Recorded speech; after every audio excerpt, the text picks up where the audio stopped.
বিশ্ব সুন্দরীদের প্রতিযোগিতা মিস ইউনিভার্সের মঞ্চে এবার প্রথমবারের মতো অংশ নিতে যাচ্ছে ফিলিস্তিন।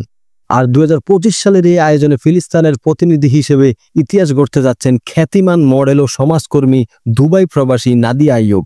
তিনি ৭৪তম মিস ইউনিভার্স প্রতিযোগিতায় ফিলিস্তিনের প্রতিনিধিত্ব করবেন। এই সুন্দরী মডেল 2022 সালে মিস প্যালেস্টাইন খেতাব অর্জন করেন। সেই বছরই তিনি প্রথম ফিলিস্তিনি হিসেবে মিস আর্থ প্রতিযোগিতায় অংশগ্রহণে শীর্ষ 5-এ জায়গা করে নেন। সৌন্দর্য প্রতিযোগিতার পাশাপাশি তিনি একজন মানবিক কর্মী হিসেবেও পরিচিত।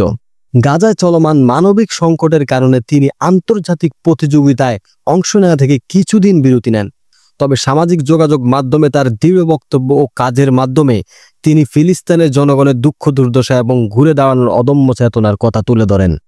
মিস ইউনিভার্স প্রতিযোগিতায় ফিলিস্তিনের অংশগ্রহণ এমন এক সময়ে ঘটেছে যখন গাজায় ইসরায়েলের চলমান আগ্রাসন নিয়ে আন্তর্জাতিক মহলে তীব্র সমালোচনা চলছে। 2023 সালের অক্টোবর থেকে শুরু হওয়া এই যুদ্ধে এখন পর্যন্ত ৬৫,০০০-এরও বেশি ফিলিস্তিন নিহত হয়েছে, যাদের অধিকাংশ নারী ও শিশু। বিশ্বজুড়ে ফিলিস্তিন রাষ্ট্রকে স্বীকৃতি দেওয়ার পক্ষে সমর্থন বাড়ছে। বর্তমানে বিশ্বের ১৪৫টিরও বেশি দেশ ফিলিস্তিনকে রাষ্ট্র হিসেবে স্বীকৃতি দেওয়ার আহ্বান জানিয়েছে। এই পরিস্থিতিতে নাদিয়া আইয়ুবের মিস ইউনিভার্সে অংশগ্রহণ ফিলিস্তিনের জন্য এক নতুন আশার আলো নিয়ে এসেছে।